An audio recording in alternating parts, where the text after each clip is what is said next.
Kun raadiyoo sagalee Oromooti. Raadiyoon sagalee Oromoo torbanitti guyyaa 3 wixata roobii fi sanbata galgala keessaa sa'a 7 hamma 7 walakkaatti kan isiniif darbu. Tamsaasni dambalii gabaabaa meetir baandii 16 yookaan kiiloo heerzii 17,850 fi karaa intarneetii oromovoice.org darbu kun amma jalqaba. Kun raadiyoo sagalee Oromooti. Kun sagantaa keenya Guraandhala 22 bara 2016. Akkam jirtu dhaggeeffattoota keenya kabajamoo. Har'a Qophii Oromia Insight qofaa qabna.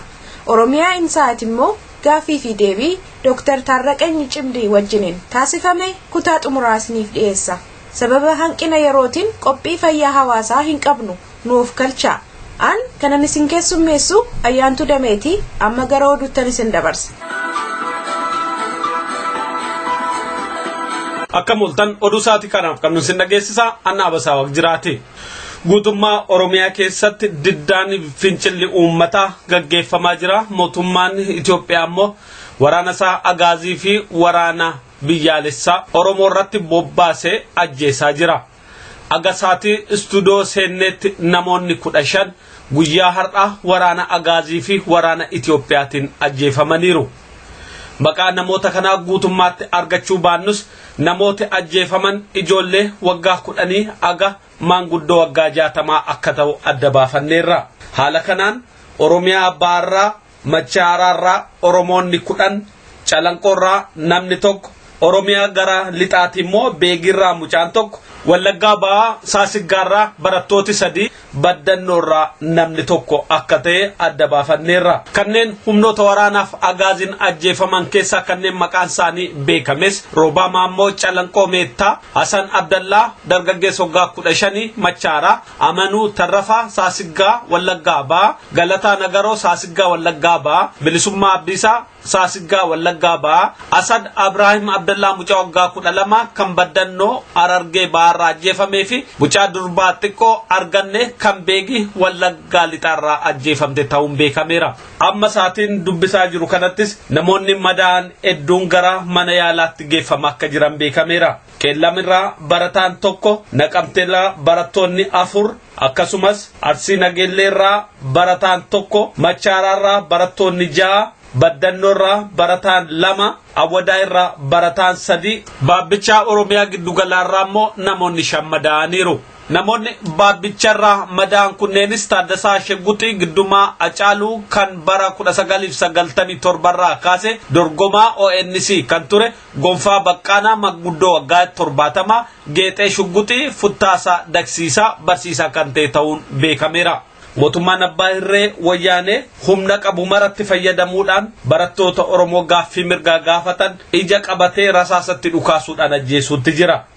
Barattoonni Oromoo garuu diddaa isaanii karaa nagaatiin akkuma jalqabanitti qawwee nutti dhukaasu malee gaaffii bilisummaa nu keessaa baasuu hin dandeessan jechuun bakkayyuutti gaaffii isaanii itti fufanii jiran. Barattoonni mana barumsaa sadarkaa lammaffaa kaachisee ganamarraa kaasanii mana barnootaa keessatti gaaffii mirgaa gaggeessaa akka jiran beekameera. Waraanni agaazii immoo magaalaa kaachisee dabalatee mana barumsaa marsuudhaan barattoonni akka sochoone godhee akka jiru beekameera. Barattoonni bakka tokkotti ukkaanfamanii eegamaa jiranis sagalee iyyaa dhageessisaa akka jiran beekameera. Barattoonni yeroo ammaa kanatti waraanni wayyaanee Oromiyaa gadhiisee haa ba'u, mirgi uummata Oromoo haa kabajamu jechuudhaan gaaffii isaanii mana barumsaa keessaa dhageessisaa akka jiran gabaasaan keenya hubachiiseera. Kun kanaan otoo jiruu diddaaf mormiin Oromoo kan Guraandhala 22 Arsii magaalaa Roobee Garjeedaa keessattis itti fufee jira. Ummati magaalattii keessatti wal ga'uun roorroon bara dhibbaan nurraa dhaabbatu, wayyaaneen naannoo keenya gadhiisee haa ba'u, addi bilisummaa Oromoo nu haa bulchu, hireen murteeffannaa haa kabajamuu fi kan kana fakkaatu dhageessisaa oolaniiru. Kana malees bakka tokkotti wal ga'uudhaan mallattoo diddaa kan ta'e harka ol qabanii waliin qaxxaamursuu agarsiisuudhaan kutannoo diddaa karaa nagaatiin gaaffii mirgaa isaaniitti fufuu agarsiisaniiru. Humni waraana wayyaanee karaa adda addaa gara magaalattii keessatti akka yaa'aa jiru kan hubatame yoo ta'u, dargaggoonni garuun immoo wayyaaneen akka gufatuuf karaa cufuu isaanii itti fufaniiru. gama biraatiin oduun naqamteerraa nu ga'e akka hubachiisutti manneen barnootaa magaalattii keessa jiran lama keessatti fincilli guddaa gaggeeffama akka jiru hubatameera. Mana barnootaa qophaa'inaa sadarkaa lammaffaa biiftuu fi mana barnoota qophaa'inaa sadarkaa lammaffaa kan biraa keessatti agaaziin sochiin dargaggootaa akka itti fufneef eegaa jiraatu iyyuu malee barattoonni gaaffii mirgaa isaanii jabeessanii itti fufaniiru. Barattoonni kun akka jedhanitti mootummaa wayyaanee waggaa 25 guutuu nu ajjeesaa ture ammaan booda nu ajjeesuu hin danda'u lafa keenya gadhiisee aaba'u ummati Oromoo bilisummaa mataa isaatiin labsachuu fi ummata kaan waliin jiraachuu hireessaa murteeffachuu qaba jechuudhaan dhaadannoo isaanii dhageessisaa oolaniiru. Haaluma wal fakkaatu magaalaa Baabbichaa keessatti immoo barattoonni Oromoo haala hedduu ajaa'iba ta'een diddaa isaaniitti fufanii oolaniiru. Keessumaa kaleessa halkanirraa kaasanii karaa cufuudhaan alaabaa adda bilisummaa Oromoo magaalattii keessatti fannisaniiru. Humnooti wayyaanee ganamarraa kaasanii magaalattii kan weeraran yoo ta'u ummati garuu magaalattii gadhiisee gara baadiyyaatti bobba'eera. Ummata magaalaa keessaa ba'e kanatti kan aare humnooti tikaa wayyaanee magaalattii keessatti kan argaman mana namootaa seenuudhaan TV fi teeppii adda addaa akkasumas meeshaalee garaagaraa jala caccabsaniiru. Ummatis naannoo adda addaatti qubate fincila isaa itti fufee akka jiru oduun achirraa nu ga'e hubachiiseera. Oduun qeellam wallaggaarraa nu ga'e akka hubachiisutti immoo kaleessa kan eegale fincilli diddaa gabrummaa guyyaa har'aas jabaatee itti fufeera. Magaalaa Gidaamii keessatti halkan edaa alaabaan adda bilisummaa Oromoo bakka adda addaatti fannifamee kan ture yoo ta'u humnoonni tikaa ganama otoo ummati irribaan ka'anii funaan akka turan hubatameera. Barattoonni idda baree booda immoo diddaa isaanii jabeessanii itti fufaa kan turan yoo ta'u humnoonni agaazii barattoota karaa nagaa hiriira ba'an irratti dhukaasuudhaan barataa Toleeraa Margaa jedhamu madeessanii akka jiranis beekameera. Barataa kana wal'aansisuuf ummati horii walitti buusee gara mana yaalaa sadarkaa olaanaatti erguusaallee oduun achirraa nu ga'e hubachiiseera. Hirmaannaa ummati keenya haala akkasiin agarsiisettis ummati naannoo hedduu gammaduu isaanii oduun kun dabalee hubachiiseera. Oromiyaa kibbarraa oduun nu ga'e akka hubachiisutti immoo barattoonniif dargaggoonni godina Gujii magaalaa Gannaalee duula karaa cufuu isaanii jabeessanii itti fufanii oolaniiru. Guyyaa har'aa bakka adda addaatti karaa cufuun akka agaaziif waraanni wayyaanee akka garaa isaaniitti sochoone danqaa uumaniiru. Qeerroon Oromoo magaalaa Gannaalee akka ibsanitti haga nuti jirrutti biyyi keenya weeraramee hin hafu jedhaniiru. Lubbuu keenya dabarsinee kennina malee sabni keenya gabrummaa keessatti nafan kan jedhan qeerroon magaalaa Gannaalee karaa danda'aniin uummata Oromoo bilisoomsuuf waan danda'an akka gumaachanillee waadaa isaanii haaromsaniiru. Haaluma wal fakkaatuun Oromiyaa kibbaa godina Gujii Nageellee Booranaa keessatti diddaan jabaatee itti fufee jira. Diddaaf mormiin guyyaa kaleessaa eegale guyyaa har'aas karaa cufuu dabalatee bakka adda addaatti tarkaanfii fudhachuutti jiran. Gandoota baadiyyaa kan akka Bubaa, Bulbulii, Simintoo, Burraa Dheeraa, Mugayyoo fi kan kana fakkaatan keessatti tarkaanfiin uummataan fudhatamee jira. Nama tokko naannoo sanarra bilbilaan dubbiseen jira. Mee waan naannoo keessan jiru naa ibsuu dandeessaa? Ibsuu danda'a. Ayyee itti fufi mee maal tokko? Naannoo magaalaa Nageellee Booranaa keessatti sa'aatii lamirra jalqabanii sa'aatii 10 hiriiritti fufee jira. Dhaadannoo adda addaa waan akka Oromoon lafti qabeenya Oromiyaa kan Oromiyaati, Oromoon lafa irraa buqqa'uun hin danda'amtu, qabeenya Oromiyaa nama dhuunfaatiin saamamuu qabu waan jedhaatiin bulchaa cuucaa keessa barata uubataaf barata bulchaa ajjeesaa jiru kana keessa jalatti buluu hin dandeenyu waan jedhaatiin dhaadannoon isaan baanii kana ammoo rakkoowwan adda addaa akka laf qabeenya Oromoo ka jiran cufayyuu uummata nam dhuunfaa tokkoof kennanii Oromiyaan qabeenya adda rakkachaa jirti manneen adda addaa ijaaraa jiruwwanii rakkoo adda addaatiin qabaa jiranii. Eenyuuf kennani? Adda addaa eeganame ijaarratee obbaafate. Lafsa meeshaa ture almuuddiin kennaniif jirti ammoo lafa mana irra ijaaranii irra jibsan sun ammoo nam tokkollee hin kennin akkasumas jibsanii liizii mootummaa galtii namni birri 38 kaffalin mana ijaarrachuu hin danda'u waan jedha qajeelchi baasanii. Nama gamtu bahee hiriira kan? Namni wanni jiraata magaalaa fakkaata barataa uumatii waan jira namni gabayaan guyyaa gabayaati barataan baadiyaan namoonni gabayaa dhufanii namni tokko wanti hin jiru nam qajeelchota waajjiroota keessa hojjetan hojii hurdoo abbootiin goofa waan ta'anaaf. Maal jedhan guyyaa kana barattoonni? Barattoonni baay'ee itti gammadanii jiranii akka barattoota baay'ee itti gammadanii jirra guyyaa kana baay'ee itti gammadan barattoonni akka malee egaa sa'aatii lamirra jalqabee sa'aatii 10 itti fufuun nagaan xumuramee osoo waan takka illee hin dalagin nama ijoollee tokko lamaan dhuma irratti qabaniidhanii sullee agaarraatti gadi hin dhiinne sun lamaan jalatti namallee handhaanii ka'umaan jedhin xumuramu akka malee itti gammadan. Uummati waliigalatti maal barbaada? Uummanni waliigalatti atuuta kan jala baanee bilis baanaa waan jedha barbaada. Uummata atuuta kan jala baanee bilis baanaa bilis ba'uu feenaa akkana atuuta kan jala bu'uu hin dandeenyu. Kana namni fixaa jiran kan barataan fuula bakkitti barate hin qabne namni lakkoofsa bakkitti lakkoofsa hin qabne halafisaa irra fuudhan nama kennan bakka kan jiraachuu hin dandeenyu waan jiraachuu namatti haa jiru. Wanti biraa wanti kun lafaan lakkoonna kan jallaa sodoon taatiin warqiin adda addaan jirtuni iddoon wanti adda addaa waan akka xiqqatayyuu almuudiin waan kennanii fi waan akkana kana marayyuu namni irratti lubbuun nama irratti akka ba'uu jirtu wanti dabalata kaaniin kana haalleen ammoo mana barumsaa itti laabraarii dubbisuu hin dandeenyu maanii dubbisuu hin dandeenyu akkasiin qabxi godhanii dhaabanii barataan dakkeessa warra ga'ee cufatti waan hin taane mari'ataa wanti cufatti akkirra dhaabattu kilaasii jireenya barachuun ala ispeesii dhufeen dubbisuu hin danda'u waan jedhaatiin akka irra dhaaban kanallee cufa wanta akka cufatti dhaabatte dabalachuu hin barbaadu. Diddaan karaa cufuu kun Oromiyaa giddugalaa magaalaa Walisoo keessatti saala gaariin itti fufee akka jiru oduun achirraa nu ga'e hubachiiseera.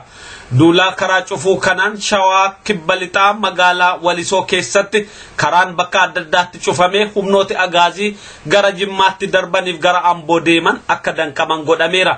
Dargaggoon Oromoo kutannoodhaan halkan keessa tarkaanfii fudhatan kanaan bakka hedduutti karaa cufuudhaan humnoota agaazii miilaan deemsisuuf dirqamaniiru. Oromiyaa baatti yoo deebinu immoo yeroo oduu kana dubbisaa jirrutti godina Harargee Bahaa ona Haramayaa ganda baatee keessatti hiriirri mormii guddaa gaggeeffamaa jira. Hiriirri kun gara ganamaa kan eegale yoo ta'u gidduutti humni waraanaa wayyaanee dhufuudhaan barattoonni bakka adda addaatti qoodamaniiru. Ajjechaan akka hin gaggeeffamne jechuudhaan wal qoqqooduun dargaggoonni kun yeroo humni waraanaa bakka tokkotti fiigu karaa biraatiin immoo dhaadannoo dhageessisaa turaniiru. Dargaggoonni kun akka nu ibsanitti guyyaa har'aa hiriira ganamaa irratti namoonni gara 1,000 hirmaataniiru. Mee waan naannoo keetti deemuu jiru naa ibsuu dandeessaa? Mee naa ibsi mee? Garuu hiriira baane amma ganama kana sa'a 3 fi xinaatti jechuudha. Hiriira baane kana hiriira amma yeroo baaneen sigattee hawaasa keenyaatiin walitti hidhamuu eegalle isaan reebichaa fi risaasaan addaan facaafate amma lafa haramaa jetti jedhama. Lafa haramaa jetti lafa haramaa akkasii jechuudha. Eenyutu sirreeba? Eenyu isaan kan sirreeban? Isaan kan waraana Itoophiyaa keessa nagaatti fayyadamu. Isaaniitiif amma akkasitti darabaa kana gaggeessaa jira. Darabaa isaan biyya keenya irra gaggeessaa jiran kana bira dhaabbachuu irratti jechuudha. Ayyee. Kanarratti mormii kan dhageessisuudhaaf baane jechuudha. Namni miidhame jira? Namni miidhame jira? Namni miidhame jira namni miidhame jiru ijoolleen akka jirtutti dura baate naannoonni nan jiru keessa namni maqaan ijoolleen hedduu gaafanii jiran nama leetaati. Bakka afur meeshaan abbaafatta qabu humna hedduu jirtu gara miidhaan kan jenne kana ganaa haati kana odeeffannoo bira kan maayitu. Guyyaa har'aa maal gaafachuuf baataniyyuu? Fidaa fi ajjechaan ni waadaa fedhuudha.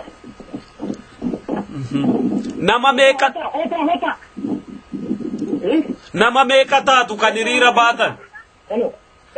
Agam taatu hiriira kan baatani? Nama kumaali. Nama kumaalla kan hoitu. Ayyaa amma maaltu deemaa jira naannoo sana? Amma fincilaati milkiif kana tumaa jechuudha. Isaan tura fiigaatti isaan tumaa jiran amma. Wanti ibsuu barbaaddu yoo jiraate naa ibsi dabaliiti. Wanni inni ibsuu barbaadu uummata keenyaan jechuun uummata keenyaaf moo? Uummata keenyaan sochiin keenyaa akka addaanitti nasiinni addaan facaasanii waan kaafneef lubbuu obboleeyyan keenyaa qabee beekachuu kan nama jettu irratti. Akkasitti falmi kanaa jechuudha. Amma waraanni hedduun mul'ata naannoo sanatti. Ni mul'ate. Humna dabalataa ammoo guddaan naqaa jiranii. Garuu ijoolleen jettinnaawwaniituma dhaabbatanii isaaniin mormaa jiran. Amma bakka yuunivarsiitii veeterinaarii jedhamtu godhe yuunivarsiitii Har'a Yuunivarsiitii Beekamanii bakka jedhamtu kan jirama. Hedduu galatoomi yaada nuu kenniteef. Ayyee isinillee galatoomaa dhufaatetti garuu akkasitti kanarra jirra isinillee galatoomaa garuu baay'inaan dhufeettidha jechuudha. Rabbi umrii isin yaalaatu injifannoo kan bilisummaa rabbi haa godhu. Oduu afeettis hin deebisa addi bilisummaa Oromoo guyyaa har'aa ibsa baasee jira. Ibsa isaa kana keessatti tarkaanfii mootummaa wayyaanii gara jabinaan uummata Oromoo irratti fudhachaa jiru balaaleffate uummati Oromoos bilisummaa isaa dhuunfachuudhaaf wareeganni kaffaluuf kabaja addaa akka qabu hubachiiseera. Addi bilisummaa Oromootti dabaluunis qabsoo uummata Oromoo galma isaatiin ga'uuf wareega uummata Oromoo bakka adda addaatti baasaa jiranitti miseensonniif qabsaa'onni adda bilisummaa Oromoo adda durummaan hirmaatanii wareega olaanaa baasuudhaan kan itti fufan ta'uu hubachiisee jira. Gama biraatiin ce'umsi taayitaa sirna gadaa guyyaa kaleessaa godina Gujii mi'ee bokkutti sirna miidhagaatiin raawwatameera. Akkaataa kanaan abbaan gadaa Oromoo Gujii Waaqoo Duubee abbaa gadaa Harawaa Jiloo Maandhootti baalli taayitaa dabarsuudhaan kan kennan yommuu ta'u paartiin dhalannaa waggoota 8 darbaniif taayitaa irra tures gaafatamummaa isaa bahuudhaan harmufatti kenneera. Sirna gadaa Oromoo hambaa seenaa addunyaa keessatti galmeessuudhaaf yeroo adda addaatti hojiin hojjetamaa akka jiru beekamaadha. Oduun isaatii kanaaf qabnu kanuma qophii fi waliin nagaan tura.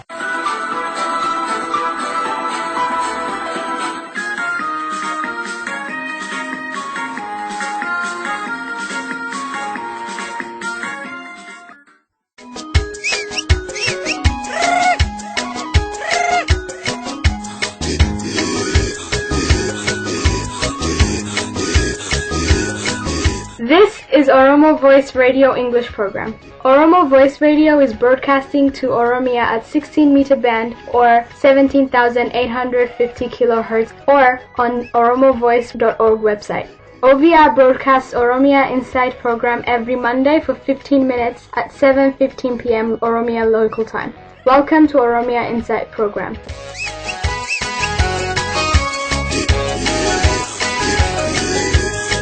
Welcome to Oromia Insight. My name is Ali Galato. This is part 2 interview with Dr Taarraqanyi Cimdii about blood rose.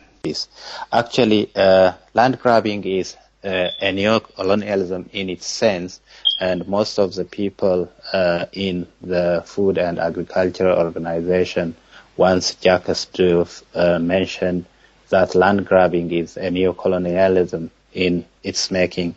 And actually, the high time for this land grabbing is starts with mostly with the global financial crisis, which is 2008, which is the peak period, and that alarmed actually different countries of their food insecurity, and there are motives from energy needs, mostly from the Western countries.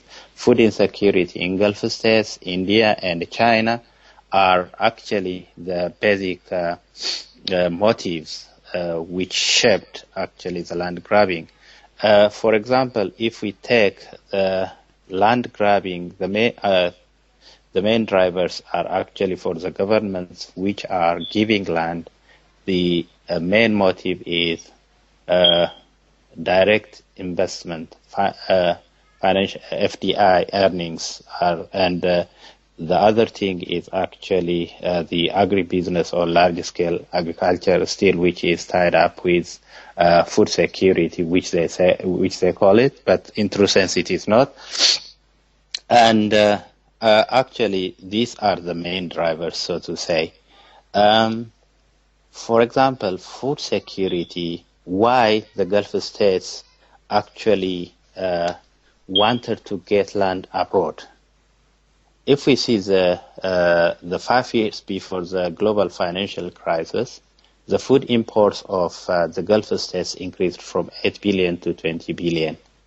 Actually, the Gulf states were worried for the political instability and social unrest, and they tried to look into acquisition of large tract of land somewhere to get their own food, to cover their food security. And in the meantime, the government wanted to source food from different countries then. And the other thing is, in the meantime, the Chinese government, for example, gave a funding of 5 billion to Chinese corporation, which are involved, allocated $5 billion to the corporations which are looking for African agriculture through its Chinese Africa Development Fund. And the same is true with India. India also allocated soft loans to be provided to 80 Indian companies.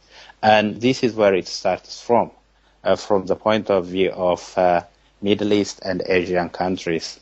But when it comes to the European countries, the motive is the energy. The biofuels are mostly needed by European countries, and so they wanted to plant the jatropha plantation, sugarcane, palm oil, castor oil for their biofuel consumption. These are the motives behind that. And the most of the other motive behind this is actually the agribusiness, which was in the agenda of international development agencies such as the World Bank, USAID, and DFID, or European Union Energy Initiative. These are behind actually the land grabbing, the supporter or the funders of land grabbing at some stage within the initiative, which is called Foreign Investment Advisory Service, or through International Bank of Recovery and Development. They actually amassed large billions of dollars for this purpose, either with advisory service, and the Ethiopian government also get advisory service from FIAS, which is actually a part of World Bank, and IFC. So these are actually the players behind the land grabbing which we see today. So who is actually in terms of you mentioned about countries and international organizations? What is the actual company in Oromia who actually doing the flower plantation or involving land grab? Can you name a few names of the companies in the organization who actually take part in this? Yeah, okay, I can mention some of them. For example, there is a company called Yeshua Flowers. For example, it has 20,000 hectares, which it already obtained in 2005. In biofuel, there is some biofuel, which is from UK. There is another one, Flora Eco Power. They already maintain over 25,000 each, 25,000 hectares each in biofuel plantations. There are also others. For example, Karaturi, it took also large tracts of land from Oromia. And surprising enough, there are also others which also got a large tract of land. And I didn't mention, I'm still mentioning people from our side. And for example, the Djibouti president got 25,000 hectares. This is actually agricultural land. And Guled, this is Guled. Guled also got, president of Djibouti got also 13,000 square meter of arable land as well. The other person to mention, for example, Obasanjo of Nigeria, for example, had 40,000 square meter of arable land. And so this is the scrambling which is carried out from different countries, be it Saudi Arabia, Djibouti, India, China, Israel, Netherlands. There are so many of these countries, the companies from these different countries. Actually, the other player from the investors within the country is Midrock. Midrock has got really large tract of land from Oromia and other states as well. And actually, I have few data around. Let me have a look, probably, to see what Midrock had. So these are the type of investors. from different countries who had been in the scrambling or in the land grabbing scheme, which is actually this land grabbing actually experienced by the Ethiopian government. It is no tax or no rent for 5 years. For example, Karaturi seized almost 30,000 hectares of Bakwa district for 15 per acre for 84 years. $15 per acre per year for 84 years. Wow. For 5 years, actually, he was not supposed to, he didn't pay the rent for 5 years. Therefore, there is tax exemption, and this is the type of giving land and evicting people. So this is the type of destruction of the livelihood of the Oromos. I'm just curious because there is a news coming out from Oromia and Ethiopia in general. There are about more than 10 million people actually starved to death. They need food help from abroad. How Ethiopia be able to help like India, Israel, Germany, Netherlands, all these people, but they can't actually help their own people? Yeah, actually, the government is always, when it gives land to these investors, the government was actually propagating or hollow promises of providing jobs and providing technology transfer and creating infrastructure. But actually, nothing happened in those areas where land was grabbed. Actually, people were put without land grabbing and food insecurity are correlated, so to say. What does that mean?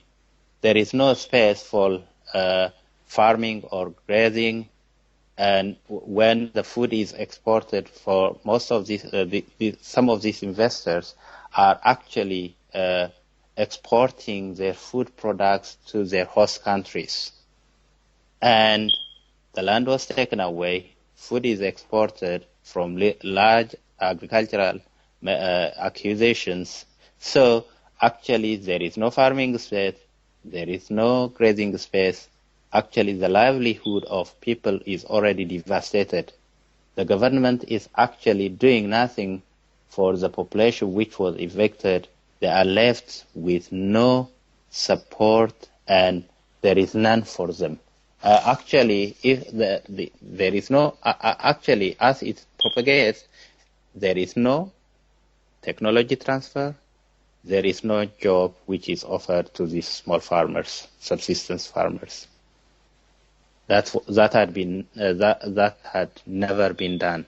So, if people are not farming, if people are not actually getting any means of subsistence, there is no reason why they are not being starved.